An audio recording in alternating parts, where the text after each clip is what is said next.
사랑하는 우리 나성 서남교회 성도 여러분, 우리가 이제 하나님의 귀한 말씀을 함께 읽어간 지가 한 2주가 되어 가지요.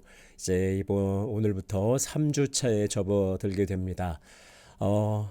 어떠세요? 좀 하나님의 말씀을 우리가 함께 읽어간다는 것이 나 혼자 읽어가는 것과는 조금 다른 그런 은혜가 또 있을 것 같습니다. 저도 말씀을 또 묵상하고 또 준비하는 가운데 우리 성도들께서 이 말씀을 어떻게 읽으실까, 잘 이해하실 수 있을까. 아무래도 좀 또 말씀을 읽어가는 가운데 좀 지치거나 또 힘들지는 않으실까. 또 바쁘고 어려운 또 우리 일상 속에서 하나님의 말씀을 내가 더 가까이 하고 하나님 말씀 중심으로 살아가지 못하고 어찌 보면 그냥 숙제처럼 그렇게 여기지는 않을까 그런 생각도 하게 됩니다. 그러나 우리 성도들께서 잘 감당하고 계시리라 믿고 제가 한번 중간쯤 해서 한 5주차쯤 마무리되어질 때에 또 한번 이렇게 좀 랩업도 좀 하고 또 그렇게 하는 시간도 좀 가져보고자 합니다. 오늘은 이제 3주차 창세기가 마무리되고 이제 출애굽기라고 하는 새로운 성경의 두 번째 책이 시작되는 그런 주입니다. 우리가 함께 또 사순절 또 기간을 우리가 지내고 있지 않습니까? 우리가 여러 가지로 참 좋은 것 같아요. 하나님 말씀을 묵상하고 또 하나님의 은혜를 깊이 또 경험하고 또 통독뿐만 아니라 지난 주일날 제가 또 우리 성도들께 전해드렸던 사순절 기간 동안의 예수님의 행적과 또 말씀을 우리가 묵상하는 가운데 좀 깊은 은혜가 배로 우리에게 임하지 않을까 싶습니다. 여러분들 우리가 계속해서 성경 통독 나를 읽는 말씀이라고 하는 전체 주제 하에 우리가 말씀을 이제 읽어가고 있는데요. 항상 말씀을 읽기 전에 성령의 도우심과 지혜를 구하는 것 잊지 마십시오. 이것은 이 성경 통독 반이 끝날 때까지 계속해서 우리가 한번 또 되뇌이고 또 다시금 우리가 떠올리게 될 그런 기도의 제목입니다.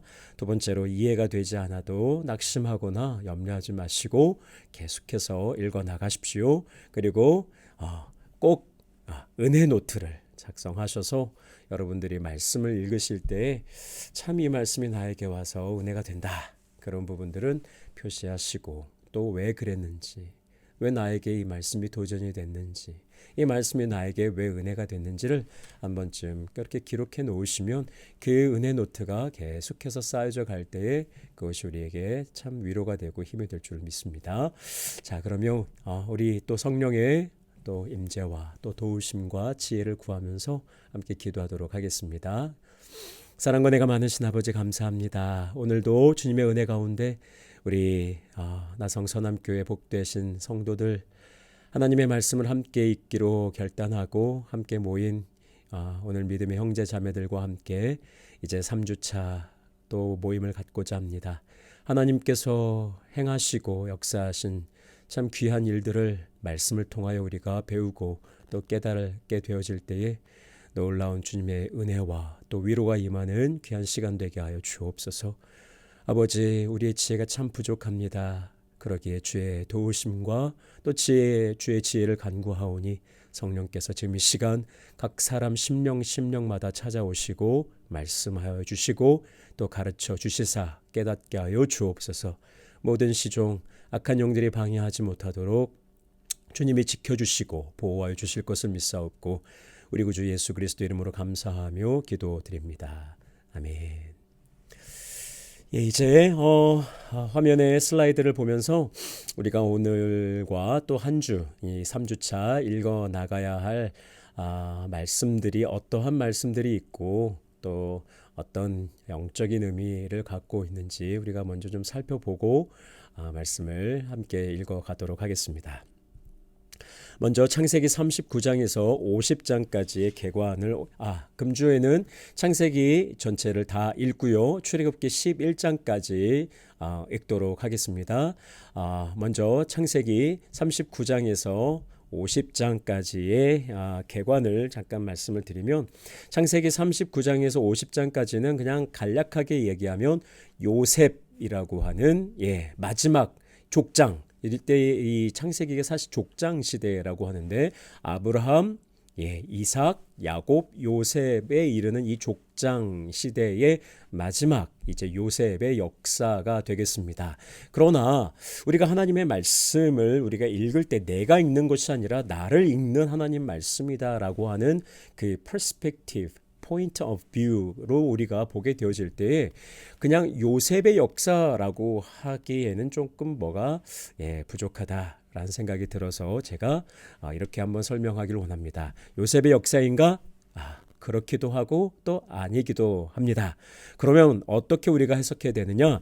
하나님께서 그의 언약을 이루시는데 어떤 사람이 어떻게 쓰임 받았느냐 하는 관점에서 우리가 읽어가야 된다는 것이죠. 아브라함이라는 사람을 하나님이 선택하셨는데 아브라함의 역사가 아니라 하나님께서 아브라함이라는 사람을 선택하여서 하나님의 그 귀한 구원의 역사, 그가 갈대아 지역에 지금의 바벨론 지역에 있었던 한 사람을 택하여 약속의 땅 가나안으로 이끌어 가시는 그 하나님의 역사하심.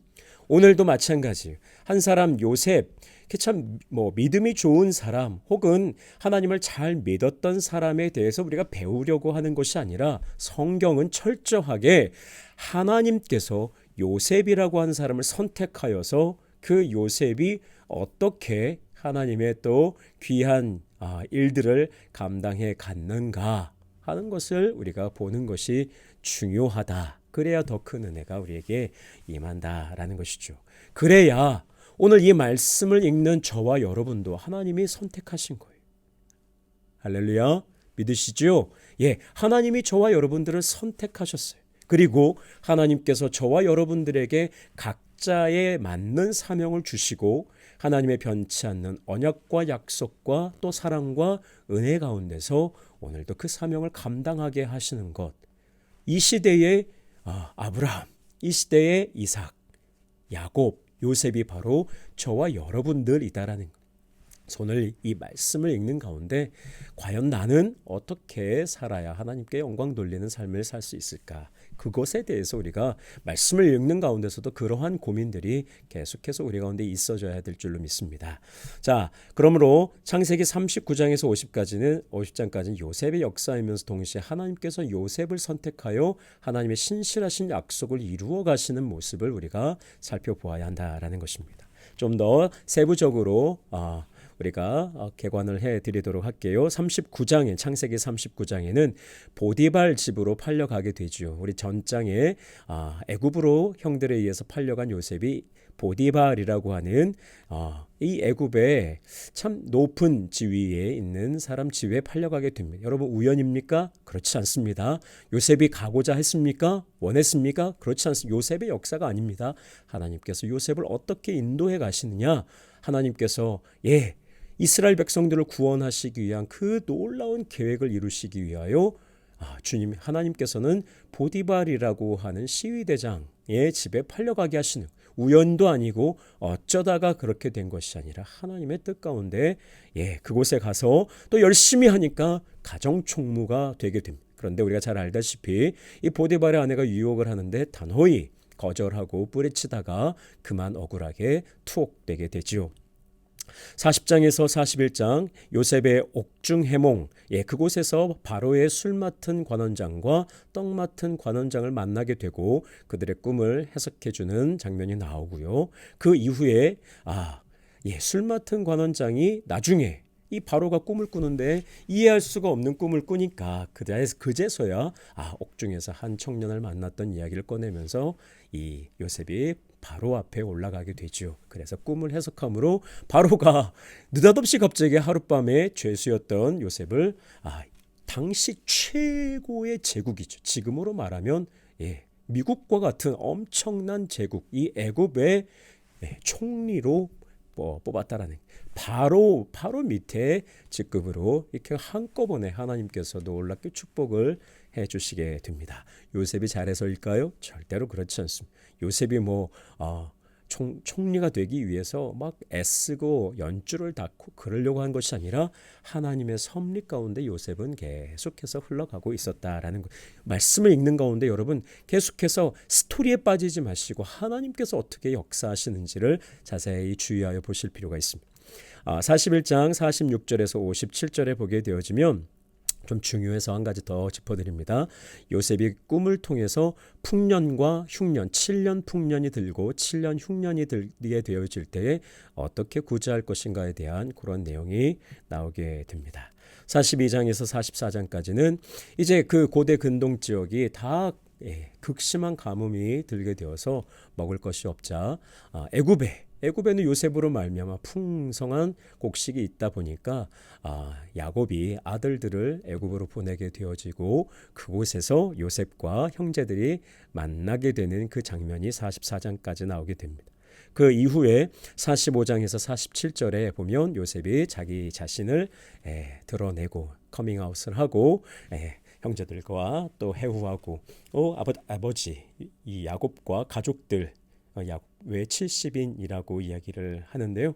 야곱의 또 70인들이 이제 가나안을 떠나서 애굽으로 이주하는 장면이 나오게 됩니다. 그리고 48장에서 49장에 보게 되어지면 요셉의 두 아들 에브라임과 므낫세를 야곱이 축복하고 그 이후에 자신의 그 12아들들을 또 축복하는 장면이 나오고 야곱이 147세를 향년으로 죽음을 죽게 되는 장면이 나오게 됩니다. 이후에 창세기 50장에는 아버지 야곱을 장례하고 자기를 참 힘들게 했던 형들이 두려워할 때에 형들에게 용서하고 화해를 구하는 요셉의 모습이 나오고요. 요셉이 110세를 살다가 또 죽게 되었다라고 하는 기사가 되면서 이제 창세기 50장의 대단원이 막이 내리게 되는 것입니다. 여러분 다음 장면을 보시면 지도가 나오지요. 두 가지 행선지가 나옵니다. 하나는 녹색 화살표를 보게 되시면 요셉의 생애, 요셉의 행선지라고 나옵니다. 요셉이 맨 처음에 헤브론에 있다가 저 위쪽 사해 위편 갈릴리 쪽을 지나서 그 세겜이라고 하는 곳이 있는데 세겜에서 또 도단에서 이집트로 팔려가게 되었고요. 또 야곱의 가족들은 이제 초청을 받게 되어지죠. 그 초청을 받아서 요셉의 초청을 받아서 가게 되어질 때 그들은 헤브론에서 브엘세바로 해서 그 밑에 길로 해가지고 이제 이 이집트 애굽으로 들어가게 되는 그러한 경로를 지도를 통해서 확인하실 수가 있겠습니다. 여러분들 이 지도를 통해서 보시면 이 이스라엘 백성들은 또 이 약속의 땅을 떠나는 거예요. 전에 아브라함도 그랬고 이삭도 그랬잖아요. 이 약속의 땅 가나안에 어려움이 생길 때 그들이 떠나는 거예요. 애굽으로도 또 내려가고 저 밑으로 브엘세바 밑에 네게브라고 한 지역으로도 이렇게 내려가게 되어질 때에 참 어려움을 겪게 되죠. 물론 또 하나님의 도우심으로 그들이 큰 복을 받게 되고 그 어려움을 통하여 또 다시금 약속의 땅으로 돌아오게 되죠. 그런데 이번에도 또 어려움이 있어서 그들은 어쩔 수 없이 우리나라 속담에도 목구멍이 포도청인지라 다시 내려가는 것이죠. 어찌 보면 그것도 하나님의 역사하심 가운데 있을런지 모르겠지만 인간의 연약함도 있다라는 거예요. 하나님께서 약속의 땅으로 우리를 보내셨다. 그러면 우리는 하나님께서 굶겨 죽이시겠습니까? 그렇지 않지요. 하나님께서는 공중에 나는 새도 먹이시고 들에 피는 백합화도 다 아름답게 입히시는데 하물며 저와 여러분들 우리 택하신 백성들을 하나님이 어렵게 굶겨 죽이시겠니? 그렇지 않지요. 그런데 결국에 연약한 우리 인간은 약속의 땅을 또 버리고 애굽으로 내려갑니다. 그런데 그 길이 무려 400년 이상 430년이라는 긴 시간 동안에 약속의 땅은 잊혀지고 하나님의 언약은 잊혀지고 이제 애굽이라고 하는 곳에 잘 살고자 내려갔지만 거기서 그들은 비참한 노예 생활을 하게 될 수밖에 없었다라는 것을 우리가 그저 그냥 지나가는 이야기로 들을 것이 아니라 우리의 마음속에 새겨야 된다라는 것입니다. 그래서 오늘 우리가 아무리 힘들어도 우리는 창세기를 통하여 하나님께서는 신실하게 하나님의 약속을 이루어 가시고 또 우리 인간은 연약하여 계속 넘어지는 모습을 우리는 쭉 볼 수 있다. 그러나 하나님은 끝까지 포기하지 않으시고 이제 출애굽기를 통하여 놀라운 주님의 구원의 역사가 나타나게 되는 것입니다. 출애굽기라고 하는 책의 의미를 우리가 한번 좀 살펴볼 필요가 있습니다. 출애굽기의 의미는 한 줄로 말씀드리면 이스라엘 백성들을 향한 변함없는 하나님의 사랑 이야기. 어찌 보면 하나님께서 편치 않는 사랑으로 이스라엘 백성들을 사랑하시는 하나님의 놀라운 그 사랑의 이야기들이 적혀져 있는 책이 출애굽기라고 할 수 있겠습니다. 약속의 땅에 거하던 야곱은 극심한 기근으로 인하여 어려움을 겪게 되고 그 어려움을 피하기 위해서 아들 요셉의 초청으로 이제 애굽에 내려가게 되지요. 그리고 약 430년이란 긴 시간이 흐르게 됩니다. 그리고 이제 애굽에서도 이 이스라엘 백성들을 이 야곱의 가족들을 선대하던 사람들이 사라지게 되죠. 선대했던 바로 왕도 죽게 되고 이제 다 잊어버리는 거예요. 그리고 그들이 잘 되는 게 너무너무 배가 아프고 그래서 이 애굽에서는 이스라엘 백성들을 그때부터 억압하기 시작하고 그들을 노예로 종으로 부리기 시작하죠. 그래서 그들은 애굽에서 비참한 종살이를 해야만 했습니다. 그러던 중에 하나님께서는 아브라함과 이삭과 또 야곱과 요셉에게 약속하셨던 그 언약을 지키시기 위하여 한 사람을 선택하십니다. 또 선택하시는 거예요. 그게 누굽니까? 바로 모세라고 하는 하나님의 귀한 지도자를 하나님의 종을 선택하셔서 이스라엘 백성들로 하여금 애굽을 나와서 그들이 전혀 기억하고 잊지 못했던 알지 못했던 조상들에게 허락하신 주시겠다 약속하신 그 약속의 땅 가나안으로 하나님께서 그들을 모세를 통하여 인도하고자 하신 그 첫 번째 챕터가 바로 이 출애굽기라고 하는 책입니다. 출애굽기를 통해 하나님께서는 자신을 알지 못하는 이스라엘 백성들을 광야로 이끌어 주시고 광야 40년 동안 본래는 하나님께서 광야를 그렇게 오랫동안 그들이 40년 동안 이렇게 지내라고 생각은 안 하셨었던 것 같아요. 그러나 이제 차차 우리가 말씀을 통해 배우겠지만 그들이 불순종하고 하나님께 하나님을 이렇게 믿지 못함으로 인하여 그들이 40년이라는 긴 시간 동안에 광야를 유리방황하게 되었던 것이죠. 그러나 하나님께서는 그들을 끝까지 포기하지 않으시고 약속의 땅으로 인도하셨습니다. 그리고 하나님께서 얼마나 전능하신 하나님이시며 또한 그들을 얼마나 사랑하시는 좋으신 하나님이신지를 이 출애굽기라고 하는 책을 통해서 계속해서 보여주고 있습니다. 출애굽기 전체 구조를 한번 살펴보도록 하겠습니다. 오늘은 출애굽기를 처음 들어가니까 출애굽기는 크게 두 파트로 나눠지게 됩니다. 출애굽기는 40장까지, 여러분 창세기는 50장, 출애굽기는 40장이라고 하는 장으로 결정되어 있는데 이 40장 중에 1장부터 앞에 18장까지는 역사적인 스토리 이야기입니다. 그리고 19장서부터 40장까지는 이제 하나님께서 시내산이라고 하는 곳에 도달했을 때 모세가 그 시내산에 올라가서 우리가 잘 알다시피 십계란 영화를 보시면 그 산에 올라가서 하나님께 그 십계명의 두 돌판을 받아 내려오지요. 그 장면을 기점으로 두 개로 나누어진다 생각하시면 될 것 같아요. 그래서 1장부터 18장까지는 출애굽을 하여서 시내산까지 오는 여정에 관한 그러한 역사적인 이야기라면 19장서부터 40장까지는 이제 하나님께서 새로운 이스라엘 백성들에게 새로운 계명 율법을 주시는 그러한 어떻게 보면 역사와 율법이라고 하는 두 파트로 나눠진다 이렇게 생각하시면 되겠습니다. 세부적인 부분들은 여러분들 화면을 통해서 보시면 1장부터 4장까지는 모세를 부르시고요. 5장에서부터 15장 21절까지는 출애굽 출애굽에 대한 부분, 그리고 15장 22절에서 18장까지는 홍해를 건넌 이후에 이제 애굽을 나와서 홍해를 건넌 이후에 시내산에 이를 때까지의 여정에 대한 이야기입니다. 그리고 19장에서 40장까지는 먼저 19장에서 24장에서는 시내산에 도달해서 하나님께서 그들에게 모세를 통하여 율법을 부여하시는 장면이 나오고요. 25장에서 31장에는 성막을 건설할, 성전을 건설할 수가 없잖아요. 그들은 여행 중에 있었고 다시 그들은 약속의 땅으로 나아가는 그런 노정 가운데 있었기 때문에 성전을 지을 수가 없었기 때문에 성막이라고 하는 어떻게 보면 움직이는 간이 성전을 하나님께서 짓도록 명하셨습니다.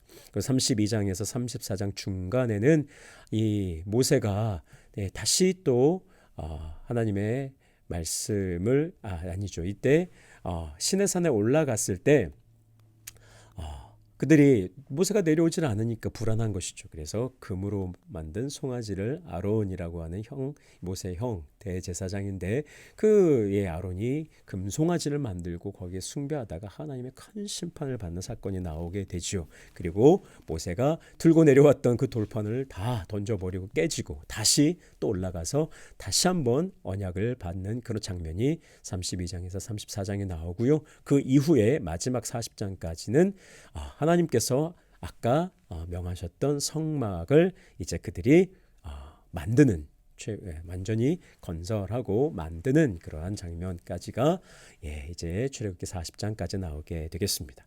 오늘 우리가 읽을 이제 3주차에 해당되는 출애굽기 1장부터 11장까지의 계관에 대해서 짤막하게 말씀을 드리면 1장은 이스라엘의 노예 생활에 대해서, 2장에서 4장은 모세를 부르시고 또 준비하시고 부르신 하나님, 5장에서 또 7장 13절까지는 이제 모세가 애굽에 나아가서 바로를 만나게 됩니다. 두 번 만나게 되는데 두 번 다 이 바로가 강팍하게 거절을 하게 되지요. 그리하여 7장 14절부터 11장까지 우리가 잘 아는 하나님께서 애굽에 10가지 재앙을 내리게 됩니다. 피, 개구리, 이, 파리, 악질, 독종, 우박, 메뚜기, 암흑, 장자, 죽음, 이렇게 10가지 재앙을 내려서 애굽이 완전히 무너지게 됩니다.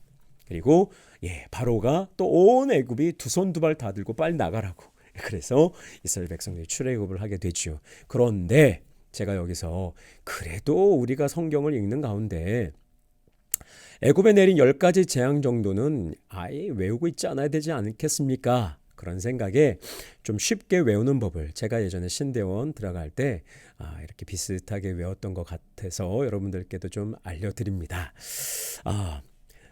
피게이파가 무슨 나쁜 무슨 조직 같죠?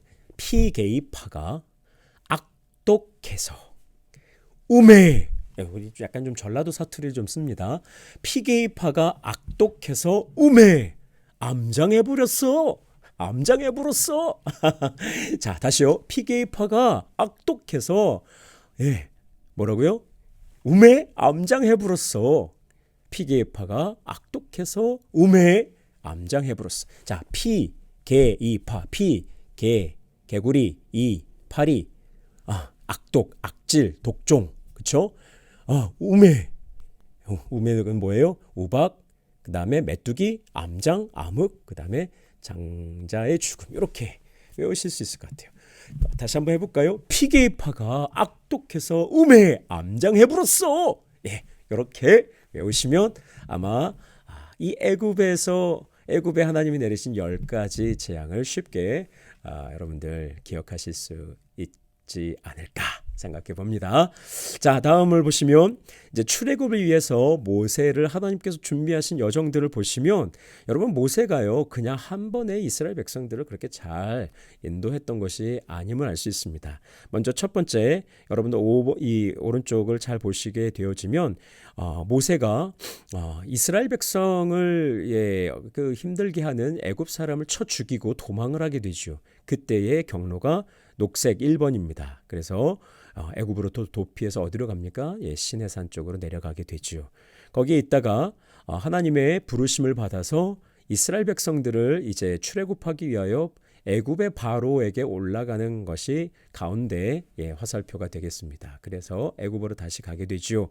그리고 나서 10가지 재앙을 내린 이후에 이제 이스라엘 백성들을 데리고 다시 출애굽해서 시내산으로 내려오는 그러한 장면이 바로 이제 오늘 우리가 읽었던 출애굽기 1장부터 11장까지의 내용이 되겠습니다. 오늘 여러 가지 개관도 좀 하고 또 각각의 또 세부적인 부분들에 대해서 여러분들에게 좀 말씀드리느라고 시간이 조금 길어졌습니다. 그러나 여러분들 다시 한번 말씀드리면 이제 창세기라고 하는 어떻게 보면 모든 만물의 시작을 우리에게 가르쳐 주시는 창세기를 통하여 하나님께서는 우리에게 몇 가지를 교훈하시죠. 모든 주어는 하나님이시다. 하나님께서 일하시고 하나님이 창조하시고 하나님이 우리에게 복을 주시고 우리를 인도하시고 세우기도 하시고 때로는 우리가 하나님을 저버려도 하나님은 변치 않는 신실하신 사랑으로 우리를 다시금 그 약속의 땅으로 인도하시는 좋으신 하나님이시다. 창세기에서 가르쳐주고 있고요. 출애굽기는 이스라엘 백성들 그들이 또 약속의 땅을 떠나서 잘 살고자 했으나 그들은 비참한 종살이를 할 수밖에 없었죠.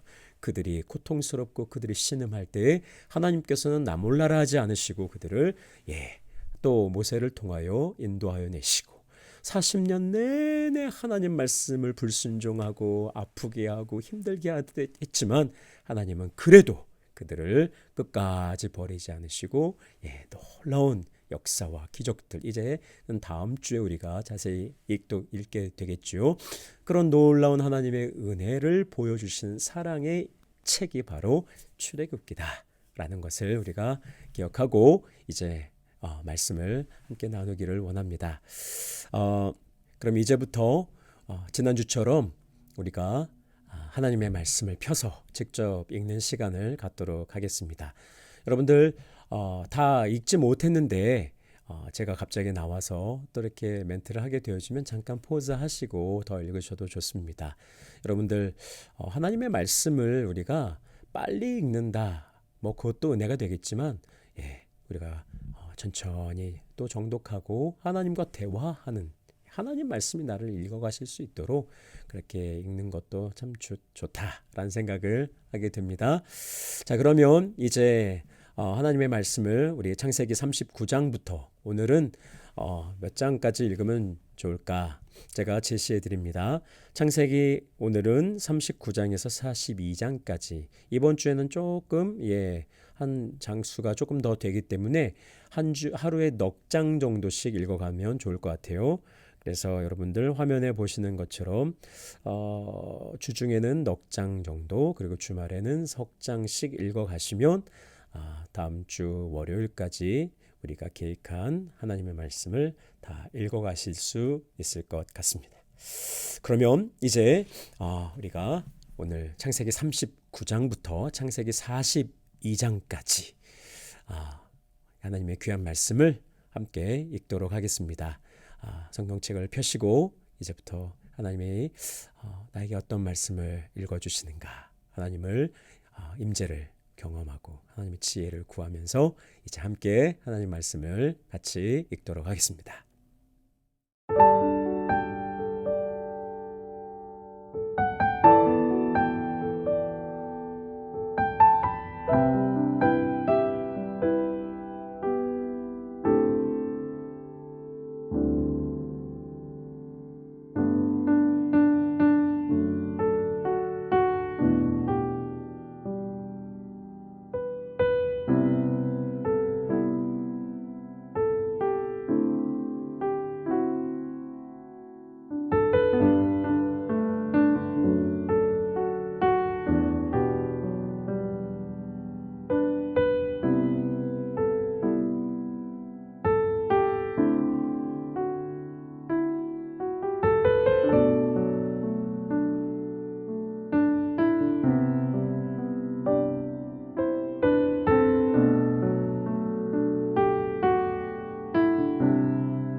여러분 오늘 말씀 어떠셨습니까? 하나님께서 참 어찌 이렇게 귀한 말씀을 우리에게 허락하실까? 저도 개인적으로 오늘 읽으면서 39장이 참 너무 귀해요. 어찌 보면 요셉의 그 생애는 늘 안 되는 것 같고 계속해서 속된 말로 세상 말로 하면 하는 것마다 망하는 인생 같아 보이지만 참 놀라운 말씀이 나오죠. 하나님이 그와 함께 하심으로 그가 하는 일마다 형통했다. 세상적으로 볼 때는 형통한 게 하나도 아닌데 오히려 계속해서 꼬이는 것 같고 막히는 것 같고 그러나 하나님께서는 우리 성도들 하나님 선택하신 사랑하는 백성들을 자녀들을 계속해서 버려두지 아니하시고 함께 하시고 또 그 어려움 가운데서도 선한 길로 우리를 인도해 주시는 것을 우리가 보게 되어질 때 참 그것이 진짜 형통의 복이 아닌가라는 생각을 하게 됩니다. 여러분들 다시 한번 이번 주 이제 성경 통독에 대한 계획에 대한 슬라이드를 다시 한번 보여드립니다. 여러분 꼭 이렇게 안 하셔도 좋습니다. 하나의 예시고 여러분들 감당하실 수 있는 만큼 그러나 또 너무 많이 하실 필요 없어요. 부담 가지시지 마시고 하나님의 또 귀한 말씀을 또 읽고 묵상하는 가운데 또 내용에 대해서도 다시 한번 이 비디오를 보시면서 그래 이 몇 장 이 창세기 몇 장에는 이런 말씀이구나 출애굽기 몇 장 이런 말씀이구나 또 말씀을 통해서 함께 은혜를 또 나누고 또 깨닫는 귀한 시간 되시기를 바랍니다. 그러면 오늘도 우리와 함께 하신 하나님께 우리 감사하면서 기도함으로 우리의 모임을 마치도록 하겠습니다. 사랑과 은혜가 많으신 아버지 하나님 감사합니다. 오늘도 아버지 하나님의 은혜로 이제 우리의 모임을 마무리하고자 합니다. 하나님께서 이 밤에 놀라운 은혜와 평강으로 함께하여 주옵시고 아버지 하나님 우리가 읽었던 말씀이 살아 움직이는 놀라운 능력의 말씀, 생명의 말씀, 또 진리와 지혜의 말씀이 되어서 이 시대를 살아가는 이 시대의 아브라함, 이 시대의 이삭, 이 시대의 야곱, 이 시대의 요셉, 이 시대의 모세가 우리가 될 수 있도록 축복하여 주옵소서. 우리가 행하는 것이 아니라 우리를 이끌어 가시는 하나님께 겸손히 우리가 감사하고 주께 영광 올려드리는 복된 주의 백성들 되길 원하오며 우리 구주 예수 그리스도 이름으로 감사하며 축복하며 기도 올리옵나이다. 아멘.